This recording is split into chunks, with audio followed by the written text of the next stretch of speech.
The roguelike deck builder was not a genre I ever expected to fall in love with.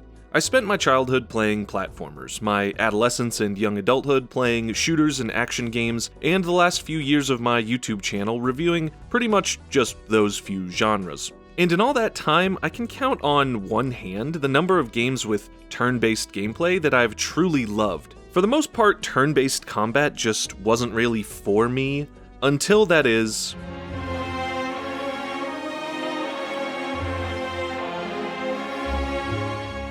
Slay the Spire, I think, is pretty much as close to a perfect work of art as humanity has yet achieved. Like, we're talking Citizen Kane, the Sistine Chapel, Slay the Spire.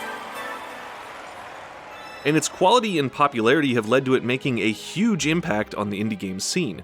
As evidenced by this data compiled by Newbie Indie Game Dev on YouTube, while Slay the Spire may not have been the first roguelike deck builder, it undeniably sparked a major trend. And even 5 years later, after single-handedly changing the indie game landscape, Slay the Spire is still regarded by many as the gold standard of the genre. So to start, let's talk about some of what makes Slay the Spire so great. And then we'll check out some of the games begotten by Slay the Spire. Not just to judge them against Slay the Spire, but to see what they do differently, see how they've evolved the roguelike deck builder genre, and to see which ones I personally enjoyed the most. Now, Slay the Spire has been so influential that describing how it works will pretty effectively lay the groundwork for every other game I'll be talking about in the rest of this video.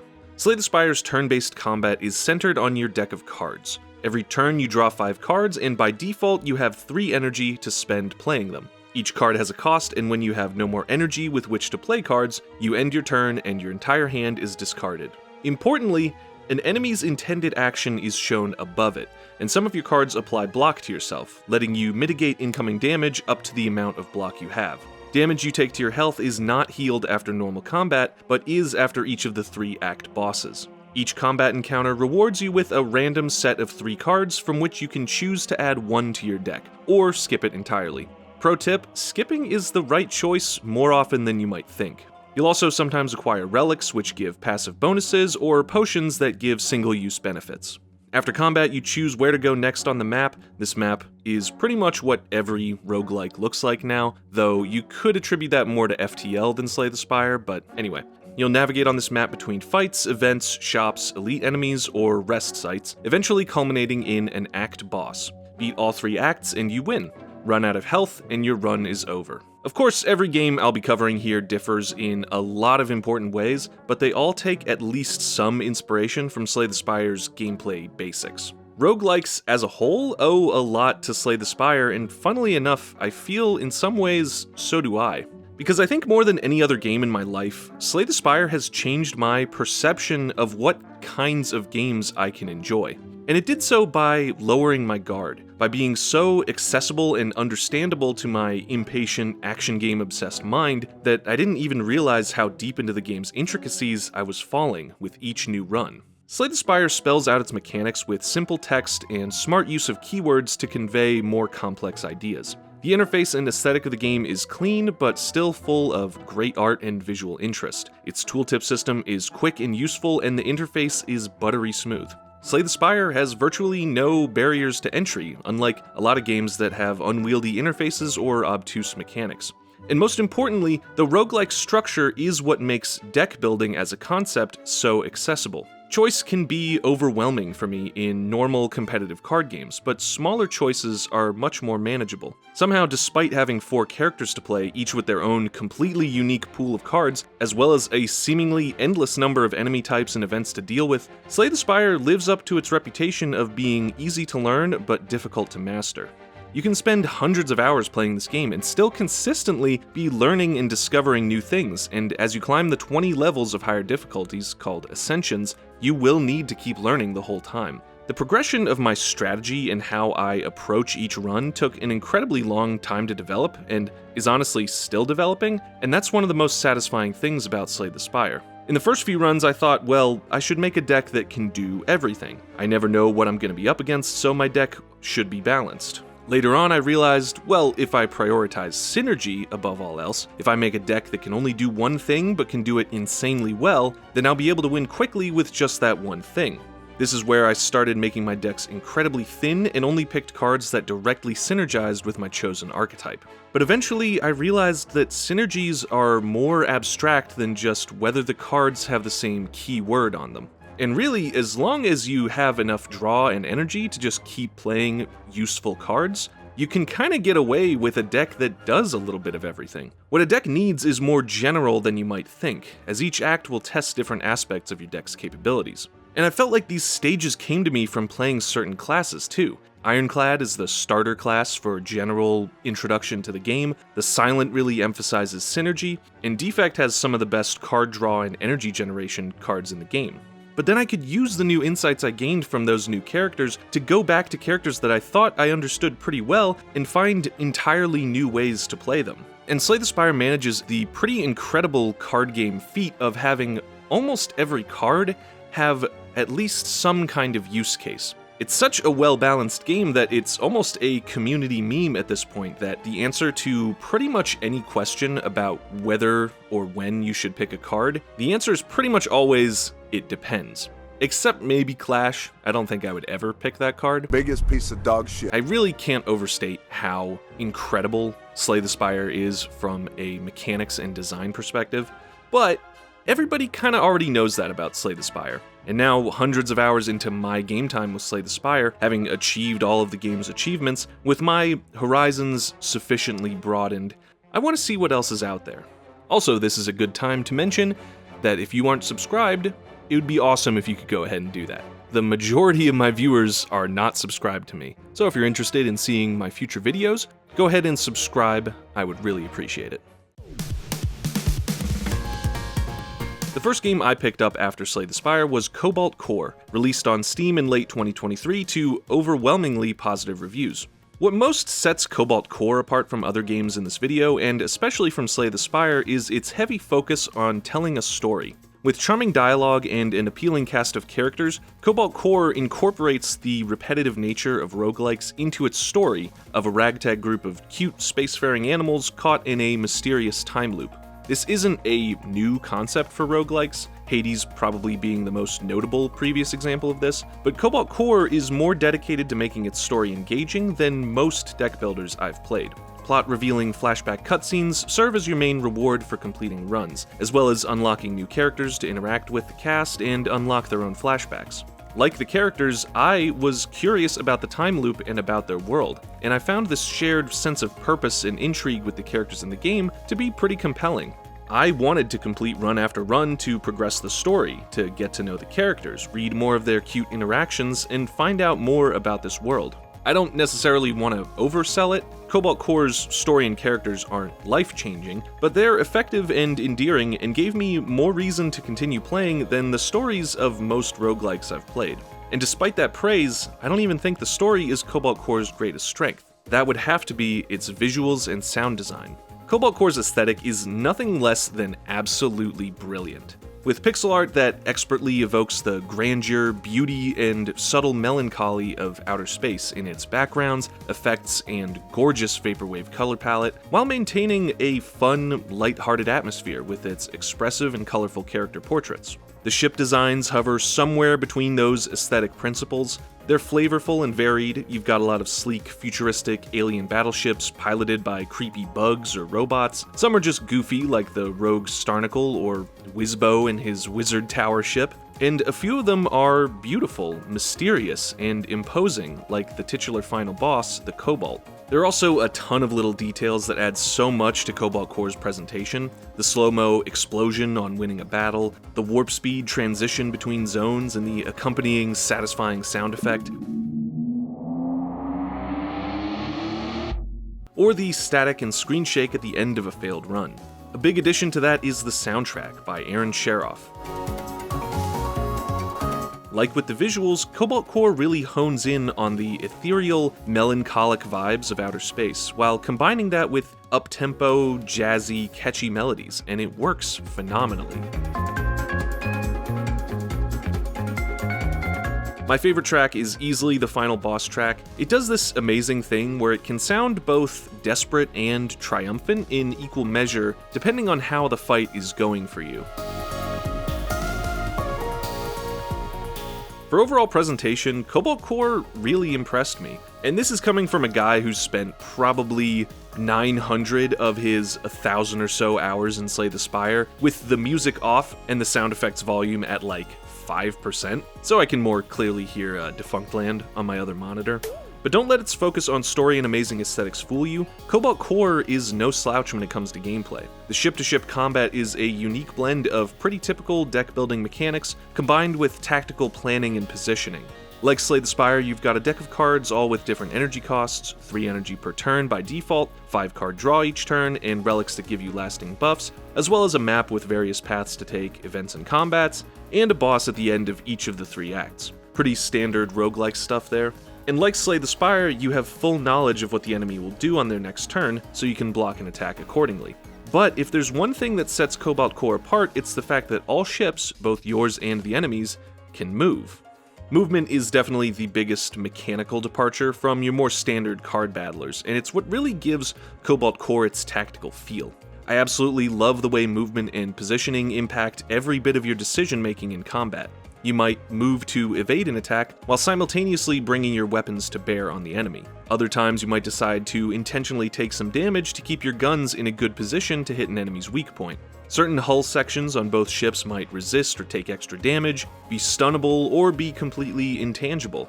And there's a third axis in combat to consider, the mid-row, into which you can launch drones, missiles, hide behind asteroids, and this mid-row can be moved and manipulated just like your ship. There's an astounding amount of depth in how all of these mechanics interact, and I got a lot of enjoyment from figuring out how to build a deck, and more importantly, how to pilot it successfully with good decision making. I also really appreciate how many options there are for starting builds, since this means trying different strategies isn't solely up to chance. In Slay the Spire, you might want to play one style of deck, but RNG decides that's not happening this run. That's not a flaw with Slay the Spire. One of the key points of Slay the Spire is the need to pivot your game plan depending on what cards and relics you're given access to. But it's a nice change of pace that you get to experiment right from the get-go in Cobalt Core, and decide what kind of build you're going to try out from the start. I usually try to take a balance of defensive cards, offensive cards, and some kind of utility, but you can win with any combination, and it's fun trying out weird combos. I have just a few small complaints about the game. Each character has a fairly small card pool, and a run is much shorter than a lot of other roguelike deck builders.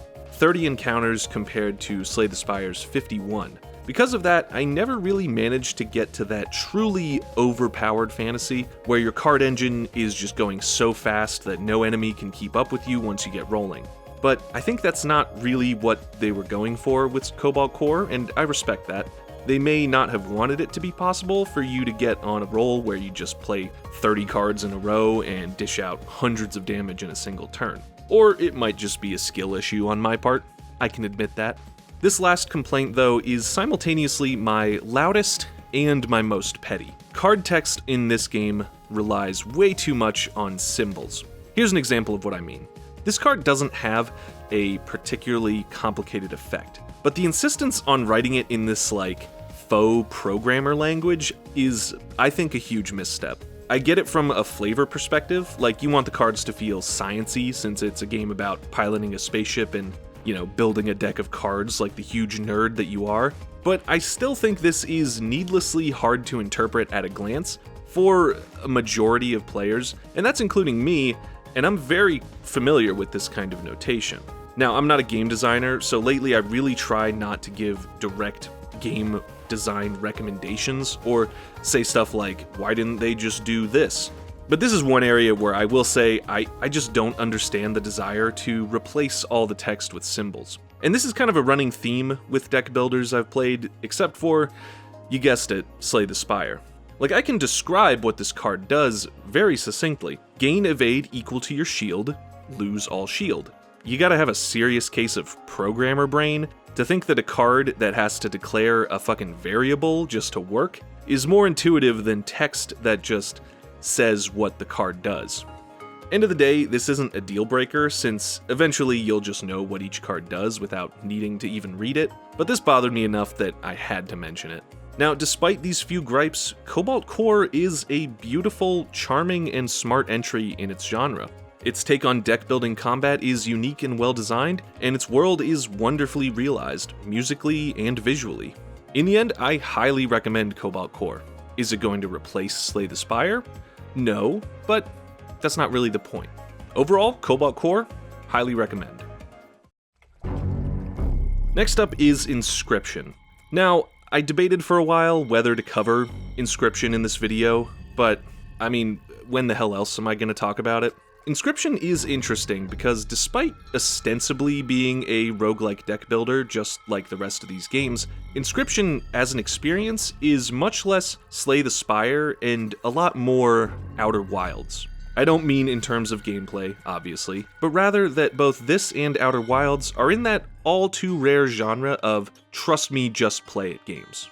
Games where anything more than the barest description of the premise of the game is considered spoilers, and where discovery of what the game even fundamentally is a core part of the experience. I've always loved this type of game. In fact, I have my own underrated trust me just play it game recommendation. It's called Leap Year. I will say literally no more about this game except that it's $5 on Steam, and you should buy it immediately. Now, since Inscryption is a trust me just play it game, and I can't say too much about it without spoiling things, allow me this small diversion. The funniest thing to me about this kind of game, and especially the community attitude they tend to foster, is that, well, isn't framing a game in these terms, like, oh dude, you gotta play this game, trust me, go in totally blind, don't look up anything, just play it, at a certain point isn't that kind of a spoiler in and of itself? It reminds me of telling people that there's a huge twist in a movie, like when Catfish or Gone Girl came out, and everyone was like, you gotta see it, don't look anything up. Like, alright, thanks for telling me there's a big twist of some kind. Now I'm gonna start the movie, and yep, I immediately guessed what the twist was, because I knew there was gonna be one. To be perfectly clear, this isn't a criticism of either Outer Wilds, Inscryption, their communities, or any other trust me, just play it games and their communities. I think this dedication to avoiding spoilers is admirable, and I totally get the conflicting need to convince everyone you know to play the amazing game you just played, but also you want them to have the best possible experience so that they'll enjoy it just as much as you did. So you can't tell them too much about it since the mystery and discovery were so important to how it felt to really get immersed in the game. The funny thing about this attitude is that I didn't even pick up Outer Wilds for a very long time, partially because I got it mixed up with Outer Worlds and thought I'd already played it, but also because I just didn't know what it was. If you had told me it's a game where you fly around in space and solve a mystery, I would have said, hell yeah, I'm in, and that would be that. I mean, Google was always there, I could have found this out at any time, but, you know, people are busy. We get it, and that's it. Now, to be fair, games have a little more leeway in this department, since this reputation can signal a few different things about a game. Like, is it a game with a concept so unique that it just needs to be fully experienced to be understood? Maybe a sudden twist partway through the game drastically changes your perception of the story up to that point, or introduces new core gameplay mechanics, or might even change art style, tone, or maybe even the entire genre of the game. I can't say which, if any of these happen in Inscryption, but I will say this. I think Inscryption rocks. And in case trust me, just play it isn't quite enough for you, it's a roguelike card battler with puzzles, horror elements, and atmosphere to spare. And there's a lot more to it than it seems on the surface. Also play Leap Year, trust me. And Forgotten City. More people know about that one. Play Leap Year. Next up is Across the Obelisk. Now, if Cobalt Core is Slay the Spire crossed with FTL, and Inscryption is Slay the Spire crossed with, Slim Cognito from Ratchet & Clank, then Across the Obelisk appears to be Slay the Spire crossed with D&D, specifically the all-too-common type of D&D where every player spends more time stacking dice than thinking about their next move. So every combat takes an eternity, and eventually the campaign just fizzles out as everyone realizes they aren't really having fun anymore. That intro didn't exactly bury the lead on my opinion here. Across the Obelisk is a party-based roguelike deck builder that's split into two main game modes, the Roguelite Adventure Mode and the Roguelike Obelisk Challenge. Adventure Mode is where you're going to find all of the meta progression, characters to unlock, skill trees to fill out, permanent hub upgrades. You've played a roguelite before, I assume. and this mode puts a heavy emphasis on deck building. Every run, whether you win or lose, grants you a chest of currency you can use to customize your deck at the start of your next run. You can remove cards, upgrade them, craft any card you've unlocked so far, even rare cards after a few town upgrades. You can buy trinkets and pets, and even buy divinations, which are just standard post-combat card rewards. You're encouraged to do a lot of your deck building not card by card over the course of a run, but at the very start of the game. You can even save loadouts and craft them instantly as long as you've got the currency. This ability to customize your deck to such a degree speaks to a very different type of target audience for this game. Across the Obelisk is a game for the optimizer, the theory crafter, the Paradox Interactive fan. And personally, that's not what appeals to me about rogue building deck likes. I'm not really interested in crafting a perfect starting deck or in buffing my numbers by 1% at a time and memorizing exactly what percent resistance every enemy has to every damage type. I like to struggle through a run, build up my deck slowly and fail or succeed based on the choices I made throughout the run. Across the Obelisk front loads a lot of that decision making in a way that probably appeals to a lot of players, but not very much to me personally. Once you're out of the starting town, the gameplay will be pretty familiar to any seasoned deck builder players, with a few notable wrinkles. The events are pretty neat. I like how the results of events are determined by pulling cards from your deck, and that previous choices can impact certain events or combat encounters. Sometimes you'll need to pick up an item and use it to unlock a new path on the map, or open a secret area with its own mini-map and set of combat encounters and events. And you're really encouraged to explore these side quests because they're the main way that you unlock new characters. This stuff is really cool. I'd definitely give Across the Obelisk some points for that. Another wrinkle is that you've got 4 party members, which means 4 separate decks to manage, 4 hands to play each round, and a speed system that determines in what order your party and enemies take their turns. I like how much your party can interact with each other. For instance, you can play a party-wide speed buff to get slower party members ahead of enemies in the turn order, or have your tank apply block to your squishier characters to let them focus on using their energy for damage or buffs. These interactions are intuitive and satisfying. Unfortunately, those 2 adjectives apply to not a lot else in this game. If you thought the symbol overload in Cobalt Core was bad, Across the Obelisk takes it to a whole new level. There are 9 different damage types, 9 damage types, and each enemy has different base resistances to every damage type that you need to take into account. Now that's bad enough. Now how about a different buff or debuff corresponding to each damage type, each type of debuff not only decreasing the enemy's resistance to that type of damage, but also often having a unique secondary effect, plus about a million other mechanics and buffs and passive effects until each card is just an incomprehensible jumble of symbols and words, and you spend as much time decoding the cards as you do playing them. It's not like there isn't room on the cards to just put the keywords themselves there. Slay the Spire also has a million different icons for its various effects, but they never go on the cards. Across the Obelisk just throws 5 indistinguishable purple blobs at you and expects you to understand what the hell they all mean. And when you're starting out and still learning the game like I am, all of this is just options and information overload. It's not an experience that makes me want to dig deeper into the game and its intricacies and strategies. It's frustrating and kind of paralyzing. Instead of increasing depth, I actually feel like most of these additional mechanics kind of flatten the strategy. Sure, you can decide you're gonna go to the fire zone next, so pick up a few ice damage cards and get a card that heals burn. That stuff's fairly intuitive, but you're gonna need to go to every zone to finish a run. So at some point, your decks are gonna have to be fairly generalist. Either that, or you just brute force through enemy resistances with debuffs and high enough numbers, at which point, well, what's the point of even having damage types? And stuff like stacking different types of damage and debuffs don't feel substantially different from one another. In Slay the Spire, despite there not being any damage types or resistances, a Shiv build and a Poison build are very experientially different ways to play. They aren't just different colors of icons being applied to enemy. They fundamentally change the way you play the game.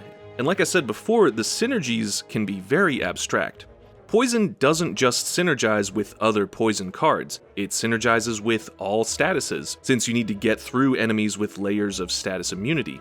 And it synergizes with retaining cards, since you often want to save your most impactful poison card, Catalyst, until later in the combat when you've already got some poison built up. You can also use Burst to double the effects of that, or a Nightmare to triple up, or both if you want to go and just apply a truly irresponsible amount of poison. It's important to remember that well-laid plans, Burst, and Nightmare, some of Poison's best cards, don't have the word poison on them, and they facilitate a completely different play pattern from how you might build and pilot, say, a deck where shivs are your main damage source, or a power-heavy defect deck, or really any other kind of deck in the game. I never felt like Across the Obelisk had anything approaching that level of depth, despite being objectively more complicated than Slay the Spire. And to any Obelisk fans watching, I know I might be wrong on that, because I'm not an expert on this game. I don't want to be too harsh on Across the Obelisk, because in some ways I think it's a little unfair of me to hold every game to the standard of Slay the Spire. And not because I think Slay the Spire is perfect and untouchable and every game should be just like it, but I mean in the sense that I've put a lot of hours into Slay the Spire, learning its nuances, talking strategy with other players, just looking at random articles on the wiki. So it's a bit unfair of me. Alright, it's very unfair of me to expect a game I've been playing for 30 or 40 odd hours to present me with that same level of depth. Yeah, of course Slay the Spire seems the deepest and most interesting to me. It's the one I know the most about. But to be fair to myself, I've looked a bit into what people consider to be good strategic play in Across the Obelisk, and most of what I've seen suggests to 1. Craft a deck that thins itself by upgrading as many cards as possible to be single use, and 2. Make every character focus on doing one thing and only pick cards for them that do or synergize with that one thing. And playing like that just isn't that fun. The fights feel samey when the strat is to just stack a bunch of buffs on one character and have them steamroll. And also hilariously, I found a random Reddit post from a Northern Lion fan who's clearly just upset that Northern is playing too slowly in Across the Obelisk, and suggests that he avoid cards that reveal enemy intentions or deck manipulation cards because they take too long. And I agree. I stopped taking those kind of cards because they weren't worth how much extra admin they added to playing the game. Honestly, that right there might be my single biggest problem with the game. Everything comes back to this.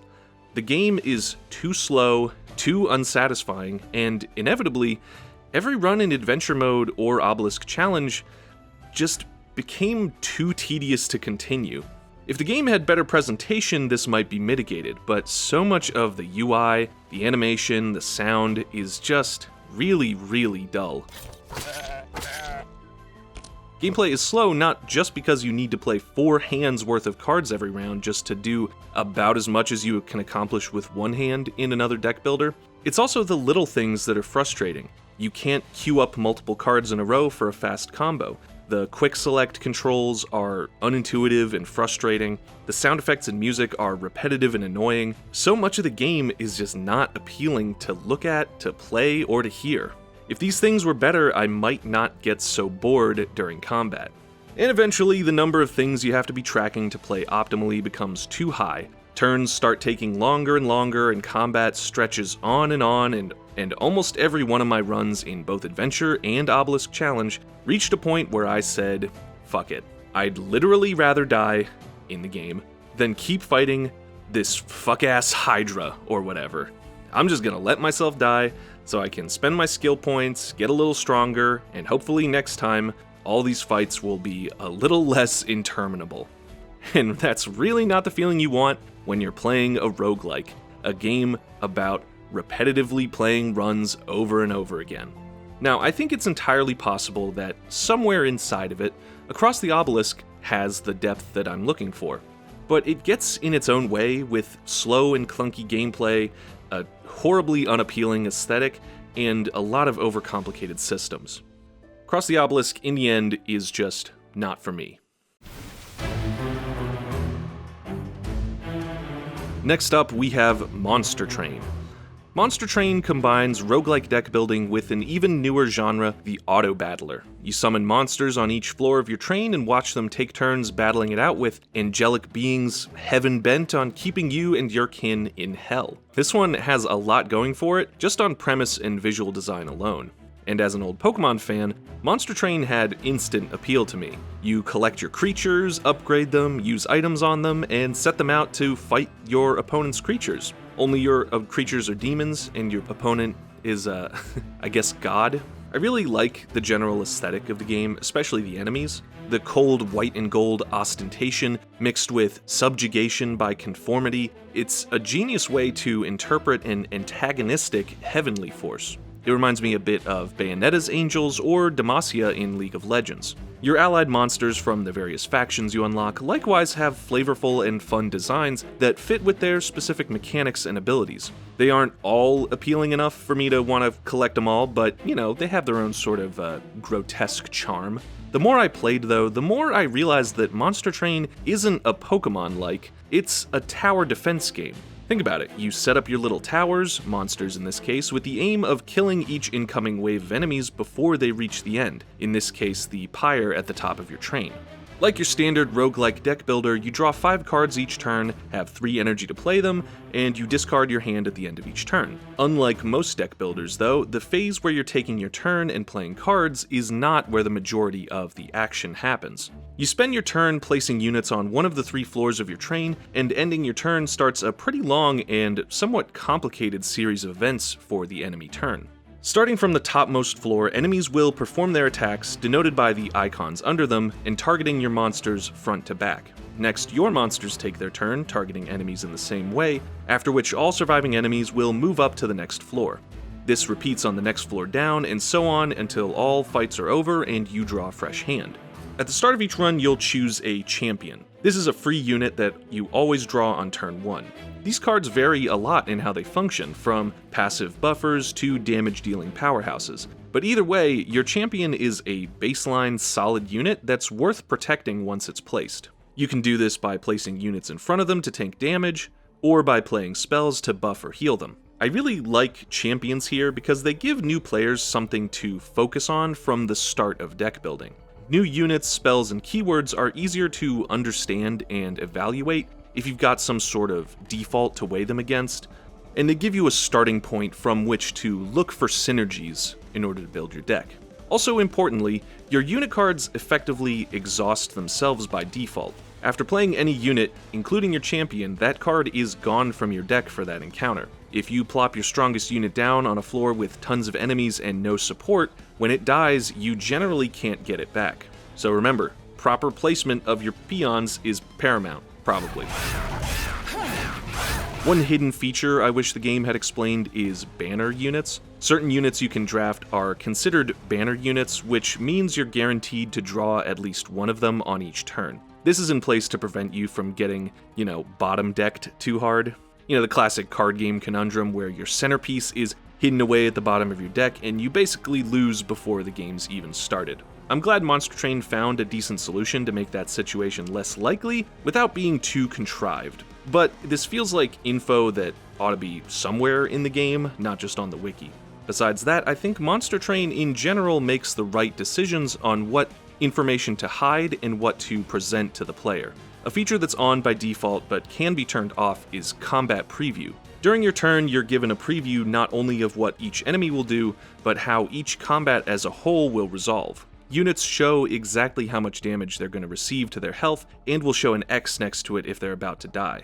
This is a bit of a double-edged sword because I think this takes away some of the mystique, some of the whimsy of each combat phase. This is especially apparent on bosses, where the numbers would be completely impractical to calculate by hand, but you lose a lot of the tension of a final fight when a boss shows up and immediately has that little X next to their health, which means you've already won. Now that said, I tried turning off Combat Preview, and it made the game too volatile and kinda too slow for my taste. Some volatility is fun. You might make a miscalculation and have to deal with unexpectedly losing an important unit. But in order to prevent that, I just ended up calculating damage for way too long each game, which completely killed the flow and pace of the game. Because I realized that those intense calculations are not what's appealing to me about Monster Train. What I enjoy isn't scrutinizing every single action with a microscope to make sure everything is perfectly optimal. What I enjoy is assembling my little machine and watching it go. The fact that I knew the outcome in advance only slightly diminished that fun, and in exchange makes the gameplay experience a lot smoother and faster. Mechanically, I think Monster Train knows this as well, because the name of the game here, more so than pretty much every other game so far, is scaling. And in case you aren't familiar with the term, scaling is when your deck has the ability to grow more powerful over the course of a single combat encounter. A card that does a flat amount of damage is not a scaling card, though it might benefit from other sources of scaling. A card that can be used multiple times to massively buff a unit's attack is considered scaling. By its very nature, Monster Train has a lot of scaling cards, and the fact that unit cards are single use and most of the spells aren't, means that some of the best spells are ones like Razor Sharp Edge, a low-cost card that gives a target unit a huge permanent attack increase with the minor drawback of losing 2 max HP.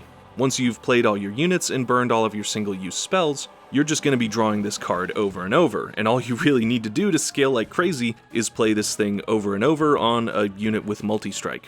Your scaling doesn't just have the potential to get wild in this game, it practically needs to be if you want to have a chance of winning.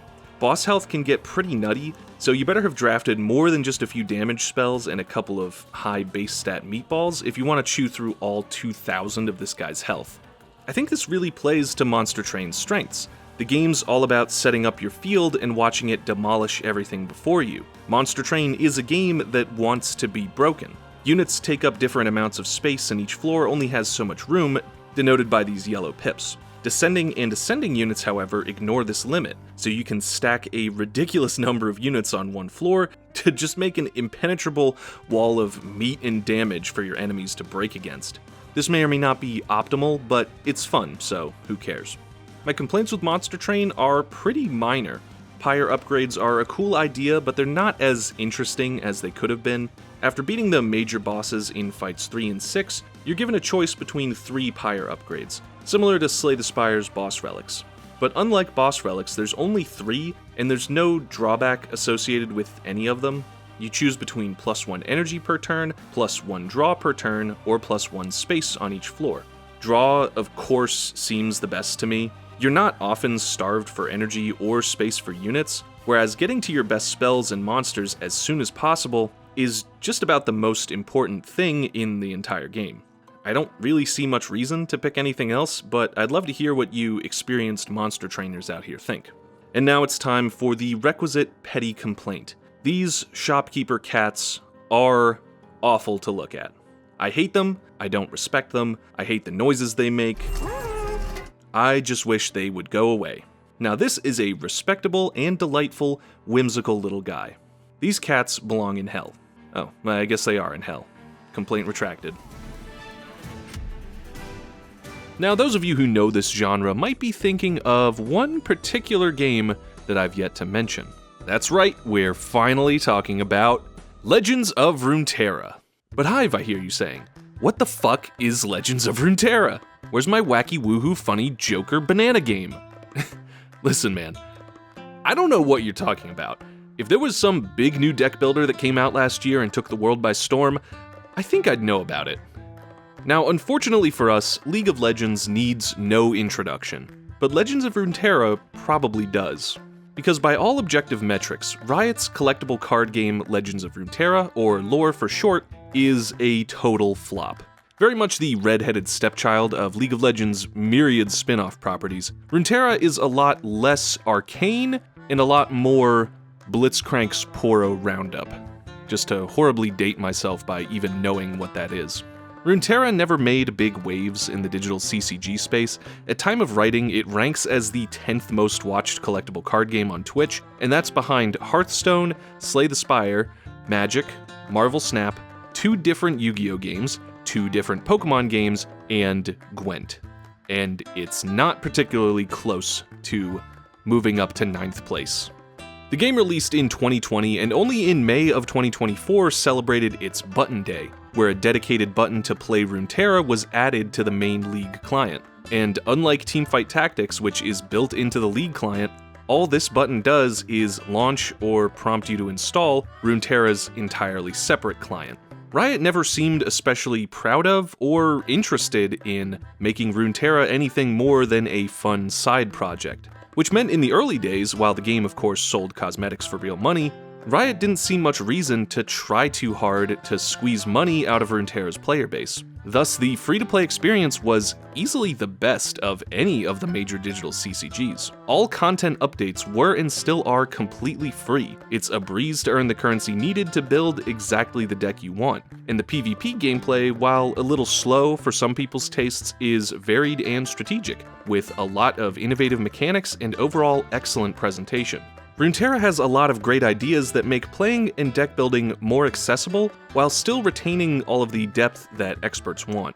The different regions have a lot of flavor and variety and serve as de facto mana colors for you Magic players. Every region has its strengths and weaknesses, certain keywords and mechanics that they excel in, but this is typical CCG stuff, right? It's well executed, but it's pretty standard.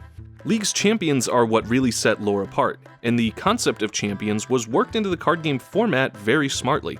In Runeterra, your champions are often your most important cards, central to your deck's game plan, but not necessarily overpowered on their own.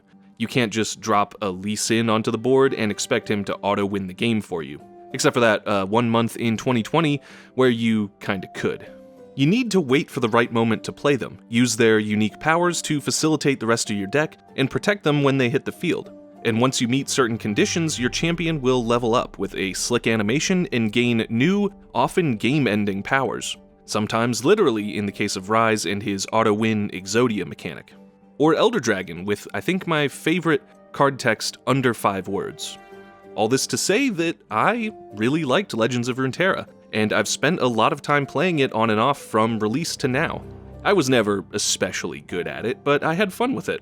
But one thing I never really did was build my own deck. I always preferred to copy meta decks I found online and see how they worked by playing with them. I sometimes even made slight modifications to them, but building an entire 40-card deck from scratch always seemed too daunting a task. The only major downside of the game is the slow back-and-forth nature of PvP.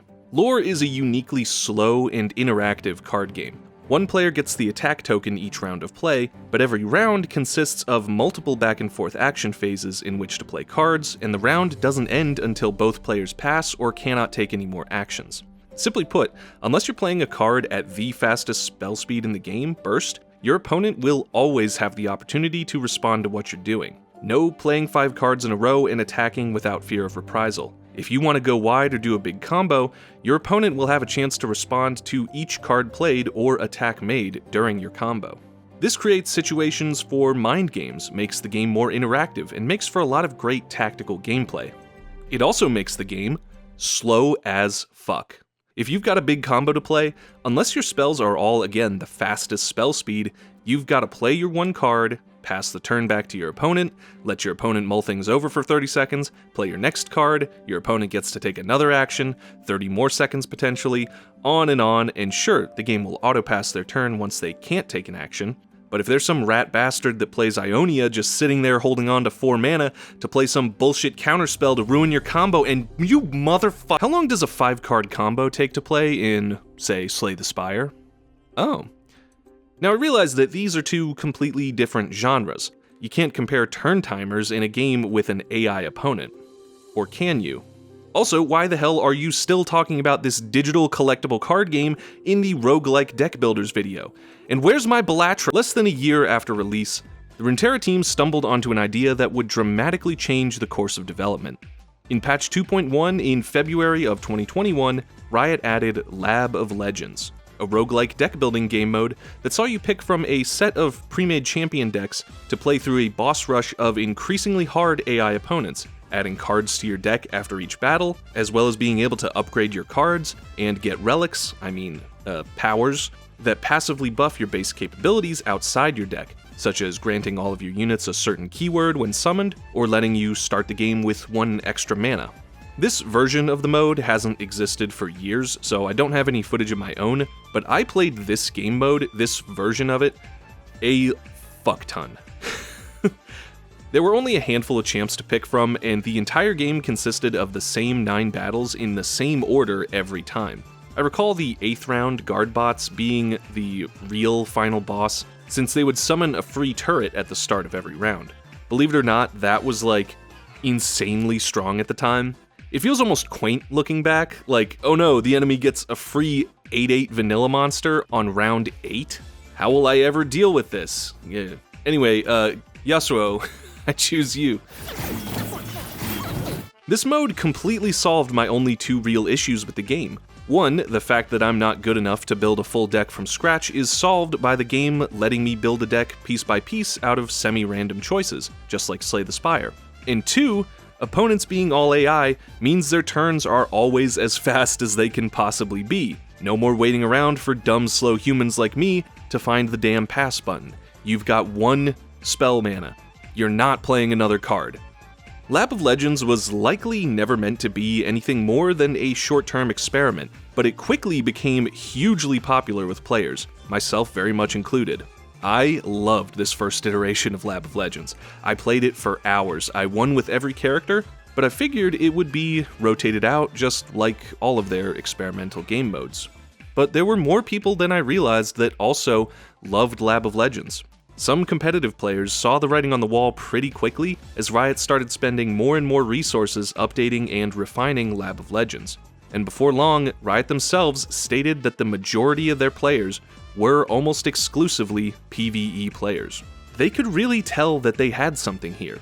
They kept updating it with new powers, new cards, more starter decks and opponents, until eventually it expanded into its own permanent game mode and was renamed the Path of Champions. Honestly, kinda weak names on both attempts. Lab of Legends isn't exactly evocative or cool sounding, and Path of Champions is not much better. It's more objectively correct and descriptive, because there's a path in the game now. I don't really know what I expected from the studio that brought us, 2XKO? With this patch in 2024, Path of Champions officially supplanted PvP as the main game mode of Legends of Runeterra. This is now where they focus the majority of their development. And while I'm definitely a PvE player at heart, I do feel for the PvP players. There's really not much left for them in lore. The most recent update at time of writing was Path of Champions exclusive. All 3 champions, some that people have been asking for and excited about for years, namely Fiddlesticks, can't be used in the now barren wasteland of PvP. Runeterra never had the biggest PvP player base, so the switch to focus on PvE is certainly understandable, but it's still kind of a bummer. Now, the PvE experience has changed too much over the years for me to go over every iteration, but I'll give an overview of what Path of Champions is like today. You choose a champ to play as, you equip relics to that champion, you pick an adventure, ideally one with a difficulty rating close to your champion's star level. You'll be dropped onto the map, which will probably look pretty familiar. Having a map like this is pretty much Deckbuilders 101 at this point. Every node is either a battle, an event, or a shop. Each battle will be against an AI opponent with a unique deck and set of powers. Powers are essentially your relics in Slay the Spire, providing general buffs that vary greatly in power. They can be as simple as a common power that gives you a free draw 2 at the start of combat, or as absurd as making your first spell each round cost 10 mana less. The goal of each run is to beat the champion boss fight at the end, and new adventures are unlocked by beating low difficulty adventures with a certain variety of champions. Win or lose, you'll be granted experience for your champion. These upgrades apply to their starting deck, and shouldn't be confused with their star level, which grant your champion new powers. Experience is gained just by completing adventures, but you need fragments, either character-specific or wild fragments, to increase your champion's star level. You only get these from completing quests, like weekly and daily missions to play a certain number of adventures, and these rewards come in randomized cosmic vaults, and there's different rarities that have a different number of fragments in them, and originally every champion maxed out at 3 stars, but certain ones now have constellations which go up to 6 stars, and require even more different currencies that only come from star vessels and gemstone vessels, and these you can only get from completing the highest tier of monthly challenges, or buying them with Stardust, which is another currency that you use in the Emporium, which is a shop with a randomized stock that refreshes every few real-world days. And you get Stardust from extra champion fragments and duplicate relics, which you get from opening reliquaries of different rarity, and you've also got... Do you see how this could be pretty addicting? I'm a little torn on this particular aspect of the game, because I'm not above a simple, daily grind sort of game as long as the core gameplay is satisfying. And it is in Legends of Runeterra. The core gameplay is as solid as ever. Lore genuinely has a lot still going for it. It has polish above and beyond anything the indie scene can cook up. We're talking card art of the highest caliber here. As is somewhat common in card games post-Magic the Gathering, cards that belong to certain archetypes will often share a little story, and I've always thought this was really cool. I love this little background storytelling in card games, and funnily enough, Slay the Spire is the only game in this video besides Runeterra that plays around with this concept, incorporating various lore elements into card art. From little stuff like showing different enemies on card art to more in-depth lore revelations like the bird motif of the various cultist enemies and their ritual dagger being visible in their resurrected god. I love stuff like this. It makes the worlds that these games inhabit feel fuller and more real. And Runeterra has voice acting too.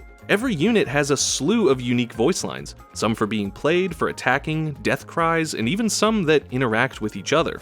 Brother, what have you become? If I told you, would you listen? But Runeterra's overall biggest strength is scale.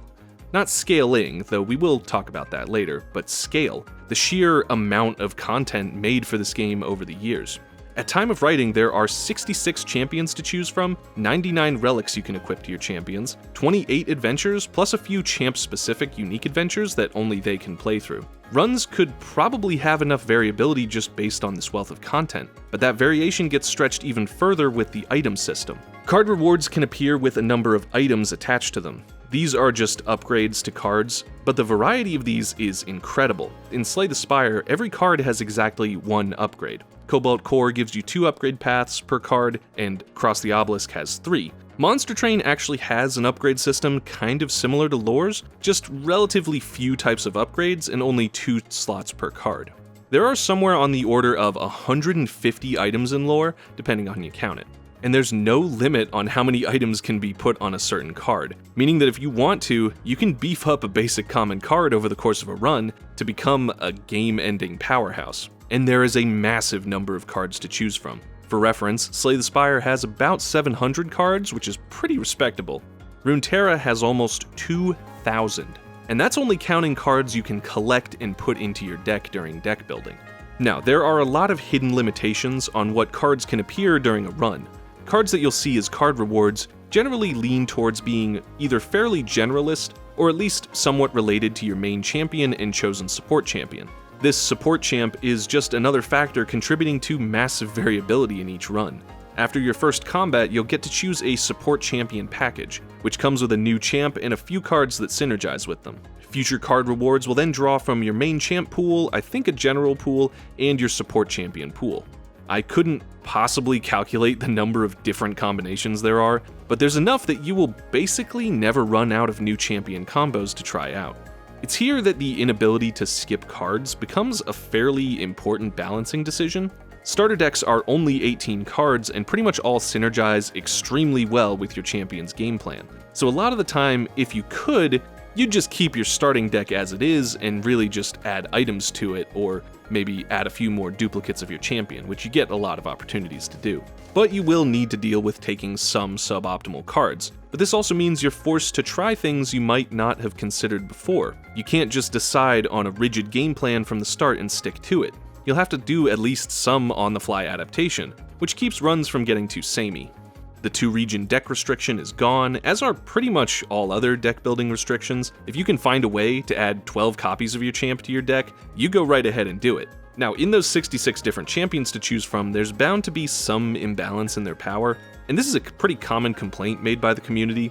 But to be fully honest, I kinda like that there's such a massive disparity in how strong the champs are. It's kind of fun to try and win with those champions that are just bad. Because yeah, some champs just stink. Even with all the bonuses the game can throw at them, their fundamental win condition just doesn't set them up to do well in Path of Champions. Riot could probably give Ornn some ridiculous power that makes him just as strong as Jinx or LeBlanc. Aggro decks, by the way, we'll talk about that.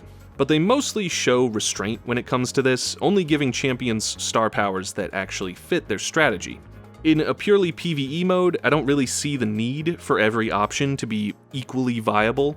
I also like that cards that had problems in competitive PvP will sometimes have new life in Path of Champions. One of my favorite cards in concept is Elder Dragon, a card that by default is literally too expensive to play, and when leveled up has card text in all caps that just says, "I cannot be stopped." This is one of the coolest champions ever made, but in practice, Elder Dragon himself ended up being what some people call a win more card, meaning that in PvP games, if you were ever in a position where you could even play Elder Dragon, let alone level him up and use his unstoppable giant number attack, you'd probably already have won anyway. His absurd power as a unit ended up not being as important as the strategies he allowed for, which is also neat, but it meant that trying super hard to level him up and get him on the field was, most of the time, kinda pointless. But in the overpowered landscape of Path of Champions, Elder Dragon himself actually gets to be a fairly decent win condition. He's not the strongest or anything, but with how hard some enemies can scale, getting to actually use Elder Dragon is actually somewhat practical. This is one of the best things about Path of Champions. It enables a lot of playstyles that didn't have much of a place in PvP, and since there isn't a human opponent or a competitive scene to balance around, they can go pretty wild with the kind of mechanics they put in the game. There are so many playstyles and ways to build your deck that you can spend hundreds of hours trying new decks and you might not ever get bored. Now, something that happens once you've played Path of Champions for as long as I have is that you realize that becoming overpowered is simultaneously too easy and too hard.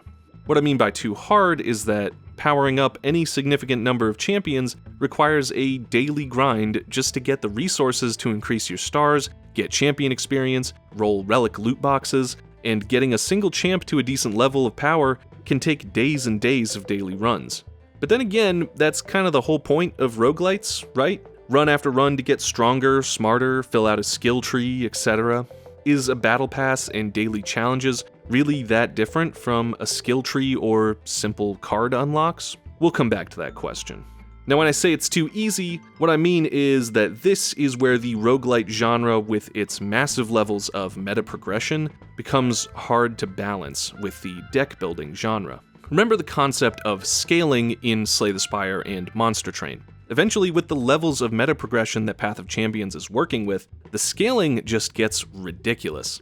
Take Jinx for example. Level 3 star power is you deal 1 to the enemy nexus every time you play or discard a card. Coupled with her super easy aggro strategy, it is almost trivial to win many battles by turn 2 or 3. A lot of other champions' 3-star powers were already kinda game-breaking, and the previous hardest challenge in the game, Aurelian Soul, a 4-star challenge, was already absurdly hard to beat without a deck that could perform a turn 1 kill on any other enemy in the game. He summons a free random level 2 champion every turn. Your deck needs to be equally absurd to keep up with him. And now I think he's like the 5th strongest boss in the game. This level of power that you're throwing around kind of flattens strategy. Too many decks after a point basically become aggro decks, regardless of what the game says they are. Balance, defensive, combo, unique. I'd say probably about half the decks that say they're something other than aggro still just end up going wide with a bunch of creatures and trying to overwhelm the opponent as quickly as possible. That's called aggro. It's very hard to play a control deck style against the hardest enemies because how are you supposed to control the field and stall the game out against an enemy that scales as hard as some of these enemies do? Some playstyles that seem like they'd be really unique to play just kind of end up being aggro with extra steps. Talia's deck is built around summoning landmarks, but by turn 3, guess what? You're going wide with a bunch of big meatballs and overwhelming the opponent.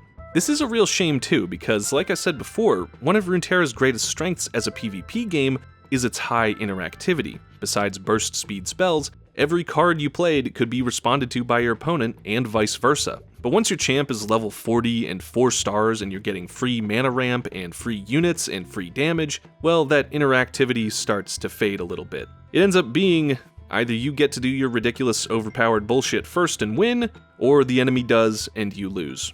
Room for outplays and strategy tend to fall apart as the game scales harder and harder because, well, it doesn't get much harder than an enemy that wins immediately unless you win first. Now, I really sympathize with the dev team on this because I can't imagine the nightmare it must be to try and balance PvE in a game with this many moving parts. Think of how fundamentally, astronomically more complicated this game is than something like Slay the Spire. Enemies in Slay the Spire, breaking it down to its core elements, can only do like 4 things. They can do damage, they can block damage, they can buff themselves, or they can debuff you. They have a lot of ways to do these things, but fundamentally, that's all they're doing. An AI opponent in Path of Champions isn't just a single entity that can do a handful of different things. It's an entire second player. It needs to be able to manage board space, target your nexus or your units as necessary, play around protecting their champion, set up combos, decide when to play removal spells on a key component of your game plan.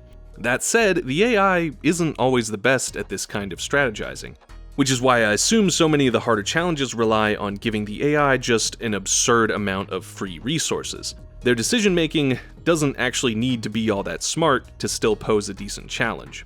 Version 5.5 added constellations, and with it an entire slew of new champions and currencies and ways to spend money to skip the grind, and this is where the game kinda lost me and is more or less the same state that it's in today.